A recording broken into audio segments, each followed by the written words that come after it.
ওয়াল্লাহি খোদার কসম দুইজন কাফিরকে আমি মেরেছিলাম আর বাকি পাঁচজনকে কে মেরেছে আমি জানি না। একটা অপরিচিত লোক হাতের মধ্যে তলোয়ার নিয়ে আমি যখন তাকে কোপ দিব তার আগে তার কল্লা ফেলে যায়, আমি তাকে তখন আক্রমণ করে দেব, তার পাটা আলাদা হয়ে যায়। হযরত হারুন বলে অন্য কেউ না, রাসূল বলেছে আল্লাহ আসমান থেকে তার জন্য ফেরেশতার সাহায্য পাঠিয়েছে। সুবহানাল্লাহ।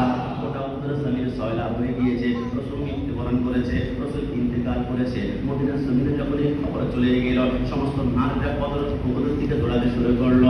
একজন নারী যখন কবরের দিকে দৌড়াতে শুরু করলো, দুইজন সৈন্যকে দেখে বললো ভাই রাসূলুল্লাহ কেমন আছেন? ওই সৈন্য বলে তুমি সামনের দিকে যেও না। বলে কেন কেন? বলে তোমার স্বামী না যুদ্ধের ময়দানে এসেছিল।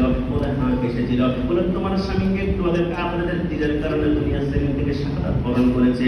ওই রমণী বলে কে শাহাদাত বরণ করেছে, শহীদ হয়েছে? আমি এখন শুনতে চাই না, বলো আমার নবী কোথায়, আমার নবী কেমন আছে? মদিনা এবার সামনের দিকে যখন হাঁটতে লাগলো আর দুইজন সৈন্য এসে বলে হে মা কোথায় যাচ্ছে? বলে উহুদের জমিনে যাচ্ছে। আপনি চেয়েন না, আপনার স্বামী তো উহুদের ময়দানে শহীদ হয়েছে, আপনার দুইটা পরিবারের টুকরা সন্তান, একটা ছিল 21 আর একটা 28 বছর যুবক ছিল মনে হয়। বলে হ্যাঁ হ্যাঁ। বলে আপনার সন্তান দুটো উহুদের জমিনে শাহাদাত বরণ করেছে, আমার সামনে লাশগুলো আমি দেখেছিলাম, তাদের রক্ত কত গরম করতে পারে আমি দেখিয়েছিলাম। ওই মা বলে কে শহীদ হয়েছে আমি এখন শুনতে চাই না, আমার নবী কোথাও আমাকে একটু বলো না।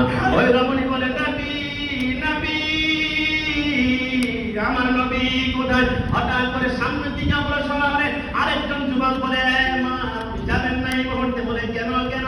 বলে আপনার তিনজন পুত্র নাতি উহুদের জমিনের ভিতরে অংশগ্রহণ করেছিল, তারা শাহাদাত বরণ করেছে। বলে কে শাহাদাত বরণ করেছে আমি শুনতে চাই না, আমার নবী কেমন? ওই বুড়ি মা দৌড়াতে দৌড়াতে রাসূলুল্লাহর চেহারার সামনে গিয়ে দেখলো সাহাবায়ে কেরাম দিয়ে আসে। নবী সাল্লাল্লাহু আলাইহি ওয়াসাল্লামের প্রতি মোবারক থেকে খুন মোবারক পড়ছে, কপাল থেকে খুন পড়ছিল। ওই বুড়ি রাসূলুল্লাহর চেহারার দিকে তাকাই বলে ফিদাকা আবি ওয়া উম্মি ইয়া রাসূলুল্লাহ, আমার মা সন্তান কুরবান হয়েছে, আমার বিন্দু মাত্র কোনো কষ্ট নাই, কারণ আমার জান মদিনাওয়ালা নবী এখনো বেঁচে আছে। একটু দাঁড়ান করে বলুন সুবহানাল্লাহ।